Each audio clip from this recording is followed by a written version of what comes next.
Sir ഇത് വെറുതെ കുഴപ്പത്തിനാണ്. ഒരിക്കലൊരു നുണ പറഞ്ഞു, രഞ്ജി ചേച്ചി അത് വിശ്വസിക്കുകയും ചെയ്തു. ഇനിയെങ്കിലും ഇതൊന്ന് നിർത്തിക്കൂടെ? നിർത്താമായിരുന്നു, പക്ഷെ അവൾ വിശ്വസിച്ചു പോയില്ലേ. ഇനി പൊളിഞ്ഞാലാണ് കൂടുതൽ കുഴപ്പം. ഈ കിച്ചുൻ എന്താ പറഞ്ഞാ മനസ്സിലാവാത്തത്? കണ്ടോ അഖിലേക്ക് കോമൺ സെൻസ് ഉണ്ട്. പിടിച്ചു നിൽക്കാൻ ഞാൻ ഒരു നുണ പറഞ്ഞുപോയി. അതിൽ രക്ഷപ്പെടാൻ ഞാൻ എന്തോ ചെയ്യണം? തൂങ്ങിച്ചാവണോ? Yes sir.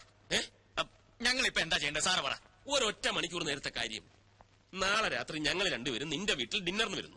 മടങ്ങി പോകുന്നത് വരെ ഞങ്ങളുടെ മുമ്പിൽ ഭാര്യ ഭർത്താക്കന്മാരെ നിങ്ങൾ അഭിനയിക്കുന്നു. അത്രേ ഉള്ളൂ. സിമ്പിൾ അല്ലേ? അതിലും സിമ്പിളായി വേറൊന്നുണ്ട്. എന്താ? ഞങ്ങൾ ഹണിമൂണിന് പോയെന്ന് പറഞ്ഞ പോലെ. അതൊന്നും വേണ്ട. അയ്യേ, ഞാൻ പറയുന്ന പോലെ കൊണ്ട് കേട്ടാ മതി. പക്ഷെ വേറെ പ്രശ്നമുണ്ട് സാറേ. ഒരു പ്രശ്നമില്ല. കിച്ചൻ എന്താ എത്ര ഭയം? ഞാൻ റെഡിയാ. അതല്ല പ്രശ്നം.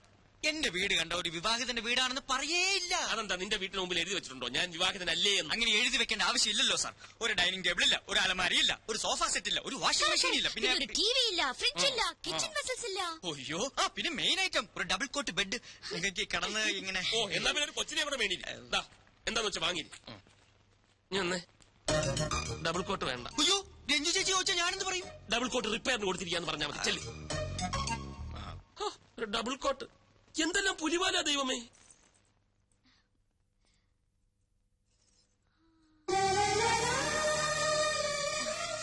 കിച്ചു എങ്ങനെയുണ്ട്? സാരി എനിക്ക് ചേരുന്നുണ്ടോ?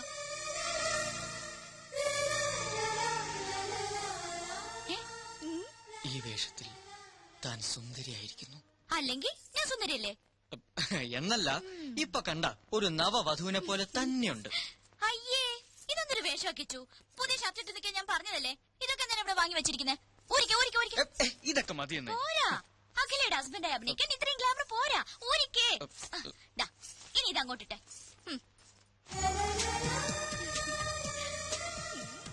കണ്ടോ, ഇപ്പൊ സുന്ദര കുട്ടനായി. കണ്ണാടിയിൽ നോക്കി. ഇപ്പൊ correct match. Made for each. അയ്യോ, ഒരു കാര്യം മറന്നു.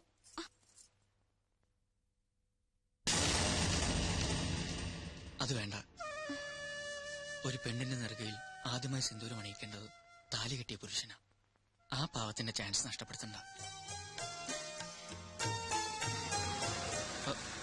മനസ്സറെത്തി. ഗുഡ് ഈവനിങ് ചേച്ചി. വരൂ, അകത്തോട്ടിരിക്കാം. എങ്ങനെയുണ്ട് ചേച്ചി എന്റെ കുടില്? കുടിലോ? ഇതൊരു കുട്ടി കൊട്ടാരല്ലേ? താങ്ക്സ്. മനുവേട്ടൻ എപ്പോഴും പറയാറുണ്ട് കിച്ചു വളരെ ഇന്നസെന്റ് ആണെന്ന്. ആണോ? എന്നാ ഒരു താങ്ക്സ് കൂടെ. എന്നാ കിച്ചുനൊരു ഇത്തിരി കള്ളത്തരുണ്ടെന്ന്. താങ്ക്സ്. അയ്യോ, കള്ളത്തരോ? അതെന്താ? ഒരു കാര്യം മാത്രം കിച്ചു മനുവേട്ടനോട് ഒളിച്ചു വെച്ചു. എന്ത് കാര്യം? കല്യാണ കാര്യം. അത് ഞങ്ങളും അറിഞ്ഞില്ല. അത് ഞാനും അറിഞ്ഞില്ല. അല്ല, ഇതൊക്കെ പെട്ടെന്ന് അറേഞ്ച് ചെയ്തോണ്ട് ആരെ അറിയിക്കാൻ പറ്റില്ല എന്ന് പറയാൻ വരികയായിരുന്നു. കിച്ചു നന്നായിട്ട് വീട് അറേഞ്ച് ചെയ്തിട്ടുണ്ടല്ലോ. താങ്ക്സ്. അത് ഒറ്റ ദിവസം കൊണ്ട്. അല്ല, ഈ കല്യാണം പെട്ടെന്നായതുകൊണ്ട് എല്ലാം ഒറ്റ ദിവസം കൊണ്ട് സെറ്റപ്പ് ആക്കി പറയുകയായിരുന്നു. ഇപ്പൊ ഈ പെയിന്റിംഗ് എങ്ങനെയുണ്ട്? അഖില വരച്ചതാ? അഖില പെയിന്റ് ചെയ്യൂ? പിന്നെ ഈ മുറി മുഴുവൻ പെയിന്റ് ചെയ്ത് അഖിലല്ലേ? മനസ്സിലായില്ലേ? ഒരു തമാശ പറയാൻ ശ്രമിച്ചതാണ്. ഹലോ, വരൂ ചേച്ചി. എങ്ങനെ ഉണ്ടായിരുന്നു സാർ? ടോട്ടൽ കുളമാക്കി. എങ്ങനെ? Over expense, over expression. തലനാരിഴയ്ക്കാണ് രക്ഷപ്പെട്ടത്. ഞങ്ങളുടെ പാചകമൊക്കെ ഇഷ്ടമായോ ചേച്ചിക്ക്? ഗ്രേറ്റ്. അഖില എന്താ ഇരിക്കാത്തത്? അതെ, അഖില ഇരിക്കൂ. നമ്മളുടെ എന്തിനാണ് ഒരു ഫോർമാലിറ്റി അല്ലേ? ഞാൻ ഇരുന്നോളാം. അല്ല, മനസ്സാർ ഒന്നും കഴിക്കുന്നില്ലല്ലോ. കഴിക്കൂ സാർ, എല്ലാം സാറിന്റെ പണം തന്നെയാണ്. അല്ല, സാറ് തരുന്ന ശമ്പളം കൊണ്ടാണ് ഇതൊക്കെ വാങ്ങിയതെന്ന് പറഞ്ഞുകൊണ്ട് വരികയായിരുന്നു. നിങ്ങൾ ഹണിമൂൺ എവിടെയാ പോയത്? ഹണിമൂൺ എവിടെയാ സാറ് പോയത്? ഊട്ടിയില്. നിങ്ങളുടെ ഹണിമൂൺ ഞാനെങ്ങനെ അറിയുന്നത്? അല്ലേ, ഹണിമൂൺ ഞങ്ങളുടെ ആയിരുന്നല്ലോ. ഒരുപാട് സ്ഥലങ്ങൾ പ്ലാൻ ചെയ്തിരുന്നു, പക്ഷെ സാറ് സമ്മതിക്കണ്ടേ. ജോലി തിരക്കേ.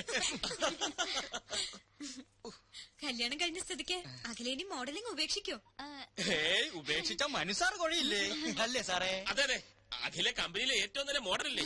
മാത്രവുമല്ല, കരിയർ ഇസ് കരിയർ അല്ലേ? അല്ല, ചേച്ചിയും സുന്ദരിയാണല്ലോ, എന്നിട്ടെന്താ മോഡലിംഗ് ചെയ്യാത്ത? അതിന് മനുവേട്ട സമ്മതിക്കണ്ടേ? അതെന്താ സാറേ, സാറിന് മോഡലുകൾ വലിയ ഇഷ്ടമല്ലേ? ചിക്കൻ ഫ്രൈ നിറയെ കേറി. സാറ് വെള്ളം കുടിക്കും? അതെ, താൻ പോയി സ്വീറ്റ്സ് എടുത്തോണ്ട് വാ. സാറിന് ഞാൻ വെള്ളം കുടിപ്പിക്കാം. കിച്ചു പോയി സ്വീറ്റ്സ് എടുത്തോണ്ട് വാ. ഞാൻ വെള്ളം കുടിപ്പിക്കാം. പോയി സ്വീറ്റ്സ് എടുത്തു. ഞാൻ വെള്ളം കുടിച്ചോളാം. പഞ്ചാരക്കുട്ടപ്പന് സ്വീറ്റ് തിന്നു. ഐസ്ക്രീം റെഡിയാണോ മാഡം? ഇയാൾ എന്തിനാ ഇങ്ങോട്ട് വന്നത്? അത് പിന്നെ ഈ ഭാര്യ ഭർത്താക്കന്മാരായിട്ട് അഭിനയിക്കുമ്പോ സംശയം തോന്നുകയേ ചെയ്യരുതെന്നല്ലേ മനസ്സാറ് പറഞ്ഞിരിക്കുന്നത്. അതുകൊണ്ട് ഭാര്യയെ സഹായിക്കട്ടെ എന്ന് പറഞ്ഞ് ഞാനിങ്ങ് പോന്നു. ഞാൻ എന്ത് ഹെൽപ്പാണ് ചെയ്യേണ്ടത്? ഡാർലിങ്ങോ? ദേ, ഭർത്താവ് ചമ്മലൊക്കെ അവരുടെ മുന്നിൽ മതി. എന്റെ അടുത്ത് കാണിച്ചാലുണ്ടല്ലോ ഇതെടുത്ത് മുഖത്തൊഴിച്ചു തരും ഞാൻ. ഒരു ഡാർലിങ്. എഴുന്നേറ്റുള്ളൂ. അയ്യോ എഴുന്നേറ്റോ? ദാ ഐസ്ക്രീം. സോറി, തണുത്ത ഒന്നും ഞാൻ കഴിക്കാറില്ല. താങ്ക്സ്. അയ്യോ മനു എഴുന്നേക്കാണോ? അത് പറ്റില്ല. കഷ്ടപ്പെട്ട് ഞാൻ ഇതൊക്കെ ഉണ്ടാക്കിയത് ആർക്ക് വേണ്ടിട്ടാ? കഴിക്കൂ മനു പ്ലീസ്. എന്നാ മനസ്സാർ കഴിക്കൂ. അയ്യോ സാർ, ഞാൻ അറിയാതെ. അയ്യോ സാർ, ഷർട്ടിലെല്ലാം ആയി. ഐസ്ക്രീം അല്ലേ? ഞാൻ തുടച്ചു തരാം. കുഴപ്പമില്ല. അയ്യോ പോയില്ല. മതി, ഞാൻ വീട്ടിൽ പോയി വാഷ് ചെയ്യുന്നുള്ള. എന്നാ ഇത്ര ധൃതി? അയ്യോ എവിടേക്കേ പോകുന്നത്? ഇവിടെ ഇരിക്കൂ.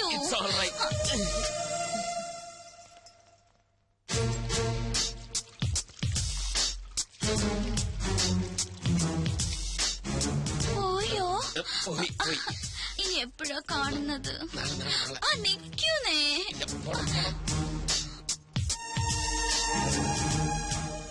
ഫുഡ് കുറച്ച് ഓവറായി പോയി. ഇനി എന്നാ അങ്ങോട്ടൊരു വിസിറ്റ്? എങ്ങോട്ട്? ഞങ്ങളുടെ വീട്ടിലേക്ക്. അല്ലേ മനോട്ടാ? അതെ. അയ്യോ, ഒരു കാര്യം മറന്നു. ഒരു സ്നാപ്പ്. രണ്ടുപേരും ഒന്ന് ചേർന്ന് വന്നേ. ഫോട്ടോ എടുക്കണ്ട. ഇത് പഴഞ്ചൻ ക്യാമറ. ഇതൊക്കെ മതി. എനിക്ക് ആൽബത്തിൽ സൂക്ഷിക്കാനാ. പോസ് ചെയ്തേ. നിക്കാനല്ലേ പറഞ്ഞത്? അങ്ങനെ അല്ല കിച്ചു, തോളി കൈയിട്ട് നിൽക്കാൻ. തോളി കൈയിടണ്ട. അത് out of fashion. Out of fashion. Kichu കൈയിട്ടെ.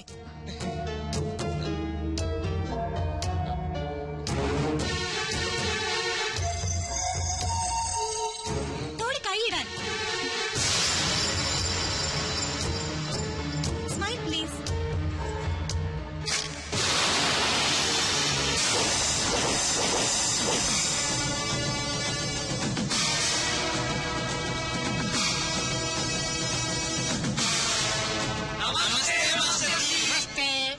കഴിഞ്ഞ ക്ലാസുകളിൽ നമ്മൾ 2 പാഠങ്ങൾ പഠിച്ചു കഴിഞ്ഞു.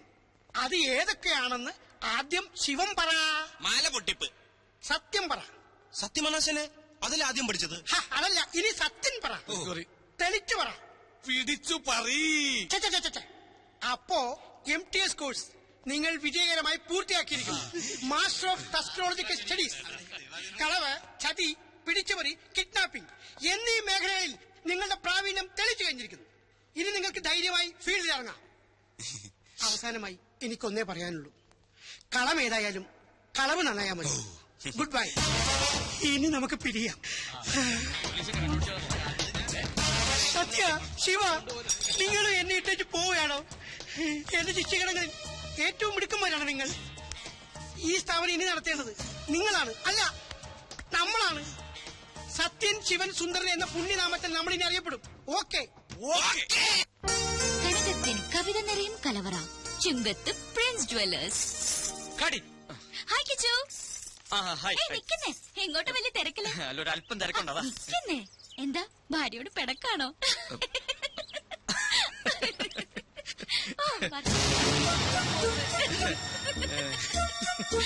അത് കൊള്ളാം.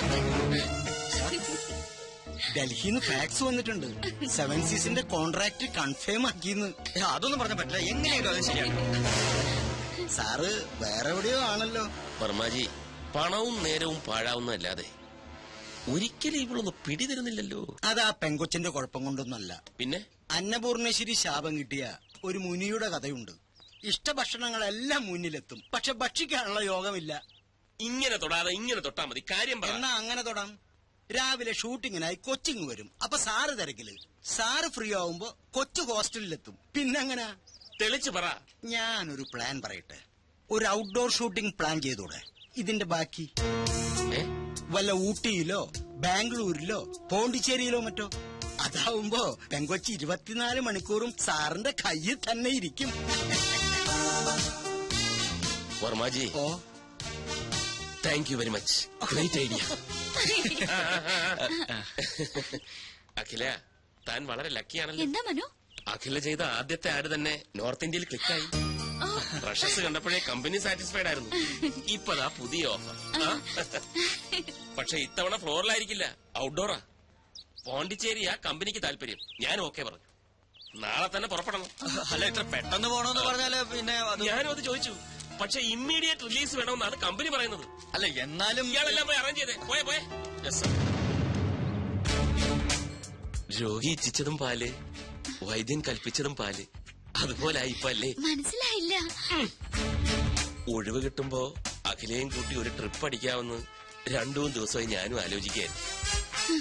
അഖിലയ്ക്കും ഒരു ചേഞ്ച് ആവുമല്ലോ. ദാ ഇപ്പൊ അതും ഒത്തു. മനസ്സിലായില്ലേ? അതായത് ട്യൂബ്ലൈറ്റ് ആണ്, ട്യൂബ്ലൈറ്റ്. നിനക്കിത് എന്തിന്റെ സൂക്കേടാക്കിച്ചു? എടാ, കനകമൂലവും കാമിനി മൂലവുമാണ് മനുഷ്യന്റെ സമനില തെറ്റുന്നെന്ന് പറയുന്നതിന്റെ ലേറ്റസ്റ്റ് തെളിവാണ് നീ. അവളുടെ പാട്ടിന് വിട്ടങ്ങനെ എത്ര തവണ ഞാൻ നിന്നോട് പറഞ്ഞു. ദേ അങ്ങോട്ട് നോക്കിയേ, അത് കണ്ട. ഇപ്പൊ മനസ്സിലായില്ലേ? ആ സന്തോഷം നിനക്ക് കൊടുക്കാൻ പറ്റുമോ? പറ്റില്ല. എന്തുകൊണ്ട്? നിന്റെ കയ്യിൽ പണമില്ല. അവക്ക് വേണ്ടത് പ്രേമമല്ല, പണമാണ്. അതിന്റെ തെളിവാണ് ആ കാണുന്ന ചിരി. എടാ, നിനക്കറിയില്ല എന്തിനാ പെട്ടെന്ന് ഇങ്ങനെ ഒരു പോണ്ടിച്ചേരി ട്രിപ്പ് പ്ലാൻ ചെയ്തത്? എടാ, കുമ്പളം നടന്നത് കുരുവെടുക്കാനല്ലോ.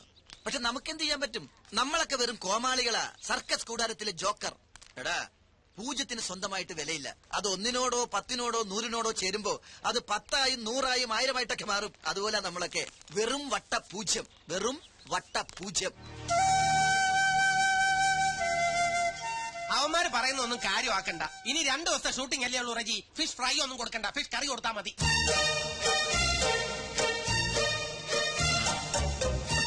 എടാ ജീവ, എന്താ നീ അറിഞ്ഞ എന്ത്? ഔട്ട്ഡോർ ഷൂട്ടിങ്ങിനായിട്ട് മനസ്സാറ് പോണ്ടിച്ചേരിക്ക് പോണു. അതെ, പോണ്ടിച്ചേരിക്ക് പോകുന്നു. ഒപ്പം കുറെ മോഡൽസ് ഉണ്ട്. ഇത് പറഞ്ഞതല്ലേ, നിനക്കെന്താ വട്ടായ? പക്ഷെ രഞ്ജു ചേച്ചി പോകുന്നില്ല. എടാ, ഇതിന്റെ ഇടയിൽ രഞ്ജി ചേച്ചി എങ്ങനെ വന്നു? എടാ മണ്ട, ബാല് പുറകിലുണ്ട്. ഓ, രഞ്ജു ചേച്ചി.